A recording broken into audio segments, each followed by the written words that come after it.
Okay, let me paint a picture for you. One day, Jordan and I were talking about how I really wish I could have given the series like the Mystical Ring, specifically season 3, an ending, but I shifted content and now can't bring myself to finish it due to not having a setup to film flush videos. With Toad and FNAF, I just ran out of ideas on what to do, and as for Sonic.exe, he's in limbo.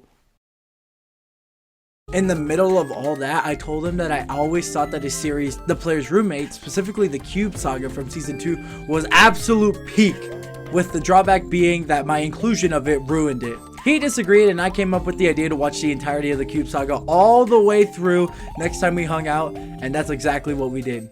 We made a Google document of everything we took note of, and bro, what are these notes? Mickey was injected with 10 steroids? Safe to say, we're in for a lot, so let's jump right in.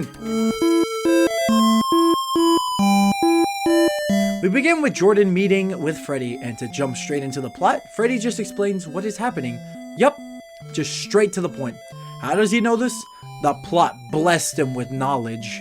Meanwhile, Ennard out in space somewhere crawls around as for some reason his legs don't work. Once he finds a power source, which is just a weird light, he absorbs it and regains feeling in his legs. To make things better, he finds the cube unfinished and, based on his knowledge, knows he can make 5 wishes. 5 wishes. 1, 2, 3, 4, 5.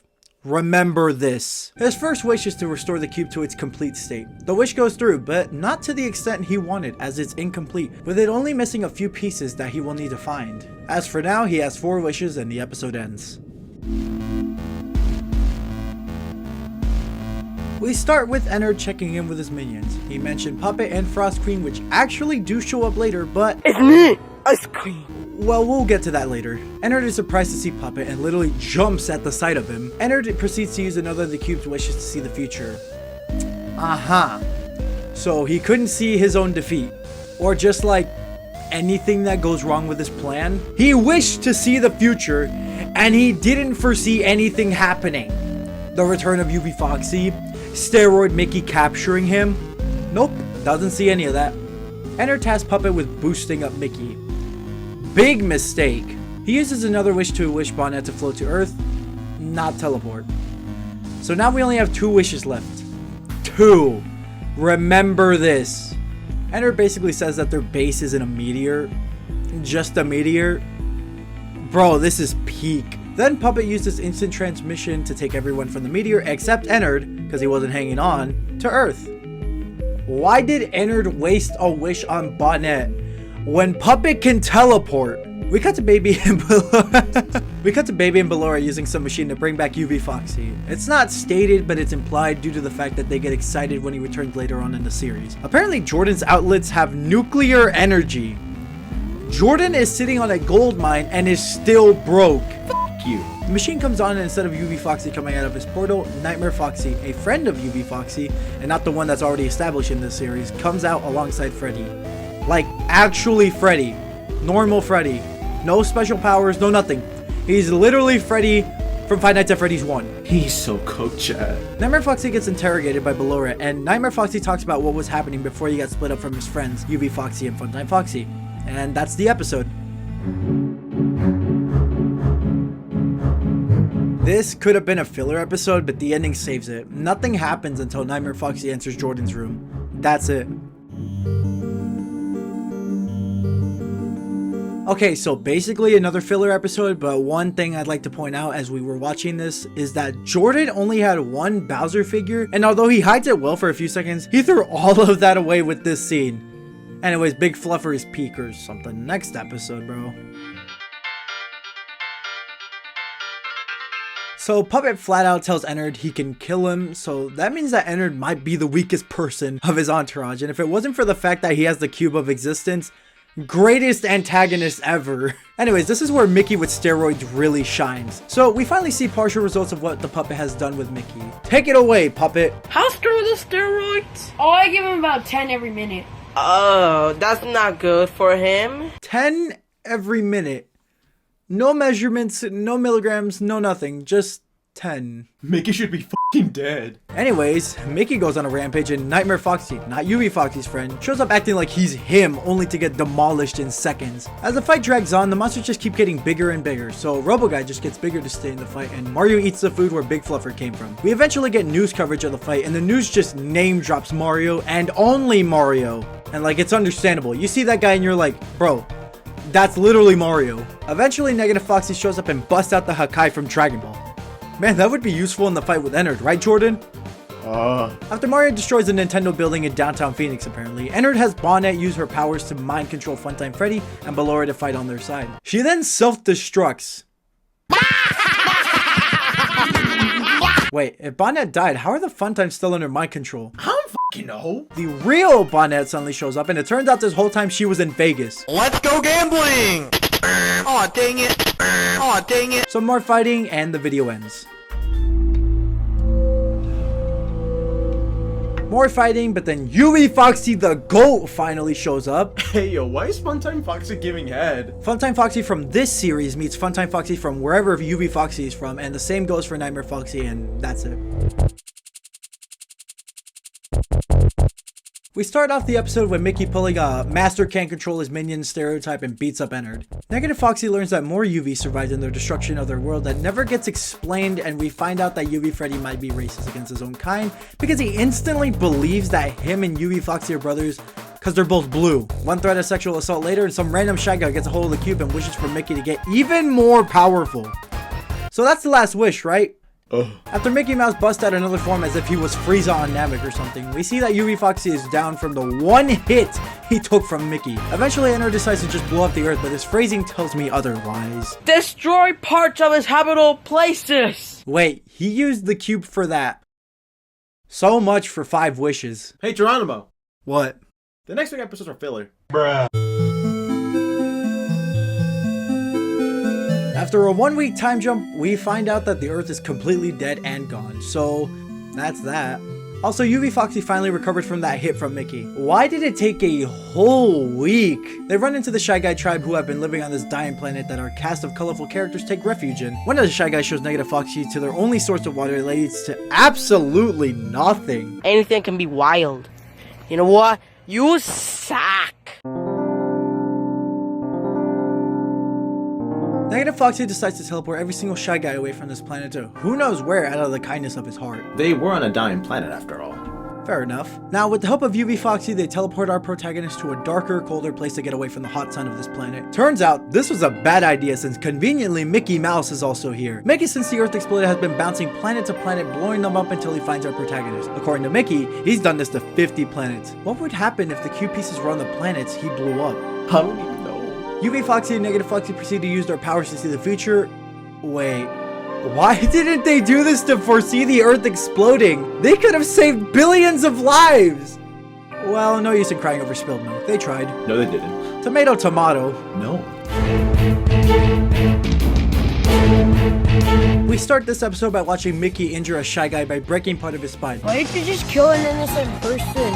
I didn't kill him. I injured him pretty bad. I broke part of his spine so he doesn't He have to looks move. pretty dead to me. Mickey, I don't care if you did or didn't kill him, you broke his spine.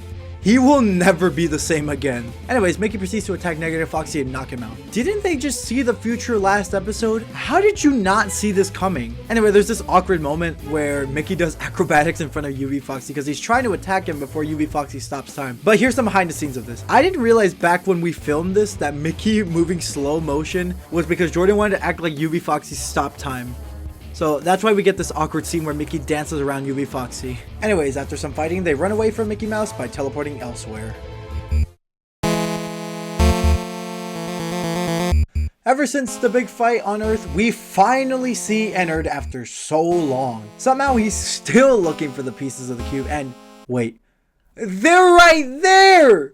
Like right there! Oh my god, worst villain ever. Come on, man. He's just blind. Give him a chance. Worst villain ever. Just give him a chance! Ennard proceeds to use the cube to give himself human strength. He could have asked the strength of Goku or something, but nah, human strength. Fight ensues between Nightmare Foxy and Ennard, and while that happens, UV Foxy gets bored and uses his time-stopping ability to break it up. Ennard uses the cube to get super speed, but nope. Psych! Psych. Yup. Psych. Ennard is the lamest villain ever. I really badly want to kill him. Whoa! Whoa! Oh my god! Whoa. He's a good guy? What? UV Foxy's out for blood. As they try to get away, Mickey somehow finds our protagonist again and proceeds to launch Robotron out of the atmosphere. And that's how it ends. We start this episode with some action. Hell yeah. We got Mickey versus Robo Guy. Wait. Never mind, Robo didn't even try to fight. Mickey, as he leaves, reveals he plans to kill Ennard and take the cube for himself. Anyways, you're not gonna believe this, but some way, Jordan's character has survived the explosion of Earth and also traveled across the galaxy as well. Jordan says it's been 5 years, but then why did we have a 1 week time skip? It's been a week already. Oh, it's been like 5 years already. How much time has passed? So your girlfriend died? Yes, my girlfriend died. Jordan, how does it feel that your fictional self has more pull than your real life self? You. After catching up with our protagonist, Jordan reveals to the game that he hasn't been alone all this time, and he reveals he's been traveling with UV Foxy's friend, Nightmare Foxy, and regular Freddy. How the hell did normal robot Freddy Fazbear survive after all this time? We have a cute scene where Nightmare Foxy, Funtime Foxy, and UV Foxy all reunite once again, and that's our episode. Negative Foxy looks into the future to foresee Ennard's or Mickey's attack, but that actually doesn't happen. Mickey explains how the Shy Guys are the original collectors of the cube, and okay, let's be honest, no one really cares about the origin of the cube. Anyways, it's time for a fight. Oh, this should be good. Well, sucks to be him. Yeah, sucks to be you. I'm gonna kill you right now. No way. That's how Mickey dies. I brought somebody with me. Wait, what? It's me, Ice Queen. You're gonna die right now, killer. Bro, was that the Frost Queen he mentioned back in episode 12? All she did was just die. Like, really? That's all she was gonna do? Wow. Anyways, Mickey's dead, so the peak is gone. That's great. Alone Shy Guy's taking a stroll with the last pieces of the cube and runs into all our main characters like he's some kid walking into the hood. UV Foxy comes up with a big brain play that if one of them doesn't have energy, Ennard can't sense them, so he transfers all his energy into Negative Foxy. To which Negative Foxy does nothing with it because he instantly loses to Ennard. Bro really wanted to be Goku against Broly so bad, but got the Vegeta treatment. After stealing the remaining pieces from UV Foxy, the video abruptly ends. Like, I get you wanted a cliffhanger, but why end it like that? I was stupid back then. Oh. Ennard, having all the pieces together, marvels at the sight of the cube, only to look up and see Puppet! Puppet takes the ultimate wish of the cube to revert everything back to normal. UV Foxy questions Puppet, but it turns out all Puppet wanted was balance in the universe. Ennard calls him out for betraying him, but turns out Puppet never even liked Ennard. Ennard realizing that if everything goes back to normal, that means he's weak once again, and it's evident at his noodle arms doing no damage to Puppet. UV Foxy delivers the final blow to Ennard now that his power has been restored thanks to the wish. The Shy Guy who helped restore the cube to its final form tells Ennard that the cube would grant one final wish with no limitations, then destroy itself, and you know what? That's actually valid. UV Foxy offers Puppet a spot on the team, but turns out Puppet is just a chill guy with other places to be. He proceeds to then leave, never to be seen again. We then see that Mickey Mouse, now having been revived by the cube's final wish, is weaker now, but still plans to enact his revenge on Ennard. Despite having beef with UV Foxy, he kindly asks him to take him and Ennard back to the past where this all started to do who knows what with him. The video ends with Foxy asking why Mickey would want that, and while UV Foxy personally doesn't care, Foxy just guesses he's probably beating him up. And the episode abruptly ends like that, and the Cube Saga comes to an end. Oh my god, what a trip. Fun fact, these videos were all filmed in one day, and it really does show as you can see the day go by as we go through these episodes. I still remember to this day that I was sick while filming this, but I made sure to push through for the project. While I can't speak for Jordan, I actually enjoyed watching these back. It has so many plot holes, so many things that don't make sense, and pretty much nothing was planned, but it leans towards the category of being so bad it's good for me. While it is kinda hard to watch a few of these episodes, watching it back with Jordan made it so much funnier, and I don't think this video could have been made if I had to watch these all by myself. Overall, I had a good time watching these, and I'm glad we get to have a nice retrospective of it almost 7 years since its creation. Now, I've been doing most of the talking, so I'm gonna let Jordan speak his mind real quick. This shit is trash. Absolute garbage, man.